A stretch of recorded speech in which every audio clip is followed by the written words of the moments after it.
মদ বিক্রি ও মদ্যপানের প্রতিবাদ করায় আক্রান্ত দম্পতি। চাঞ্চল্য সোদপুর নাটাগড় এলাকায়। অভিযুক্ত পলাতক, তদন্তে ঘোলা থানার পুলিশ। ঘটনাটা কি হয়েছিল?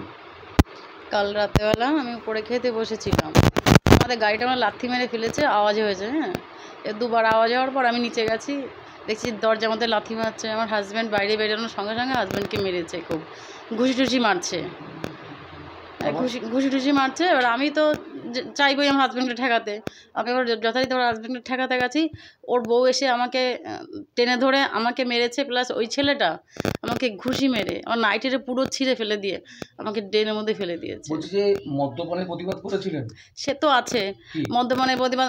ওই যে লোকটাকে আমাদের ভাড়া থেকে বাড়ি থেকে তুলে দিয়েছি, সেটাই ওর রাগ।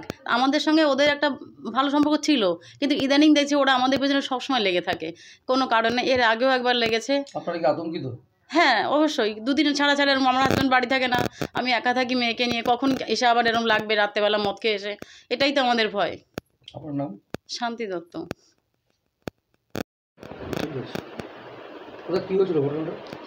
ঘটনাটা গতকাল রাত্রে 10:30টার সময় আমার বাড়ির পিছনের লালটু শাহ নামে একটি ছেলে, ঠিক আছে, আমাকে ঘর থেকে বের করে, ঘরে দরজার লাথি প্রথমে মারলো, মেরে আমাকে ঘর থেকে বের করলো। বের করে অন্ধকারের মধ্যে অকথ্যভাবে ঘুষি গালাগাল দেওয়া শুরু করেছে এবং আমার গাড়িটাকে লাথি মেরে ভেঙে দিয়েছে। এবং শুধু তাই না, আমার ওয়াইফ শান্তি দত্ত, ওকে যখন ছাড়াতে যায় আমার ওয়াইফকে ধাক্কা দিয়ে নাকে ফাটিয়ে, নাকে এমনভাবে মেরেছে, নাক এবং মাথায় আঘাত পেয়েছে, নাক ফেটে গেছে। এবং শুধু তাই না, ওকে মানে রীতিমতো ধর্ষণের মতন করে, ঠিক আছে, ধর্ষণের মতো করে ওর নাইটি পুরোপুরি ছেড়ে দিয়ে উলঙ্গ করে দেওয়া হয়েছে। বলছি যে এটা কেন করা হলো? এটা ওর ব্যক্তিগত, মানে ও আমার বাড়িতে একটি ভাড়াটিয়া ছিল, তার সাথে ও 2 নম্বরই মদের ব্যবসা করতো। সেই ভাড়াটিকে তুলে দেওয়ার ফলে ও আমার প্রতি একটা আক্রোশ সৃষ্টি হয়। কি মদ্যপানের প্রতিবাদ করেছিলেন?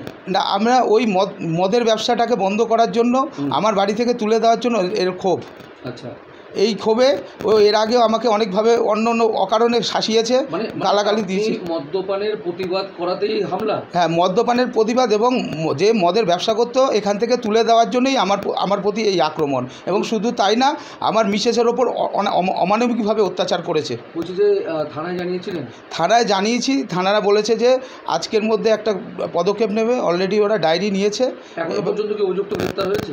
না, এখনও পর্যন্ত সেরকমভাবে কোনো খবর পাওয়া যায়নি। আপনারা কি আতঙ্কিত? আমরা তো যথারীতি আতঙ্কিত। কেন? কারণ এরা এখনও এত কিছু করার পরে এর বাবা মায়েরা রীতিমতো পাড়ার লোককে শাসাচ্ছে, ধুমকি দিচ্ছে, তখন যা কিছু করে দিতে পারে। আপনার নাম? আমার নাম কার্তিক দত্ত।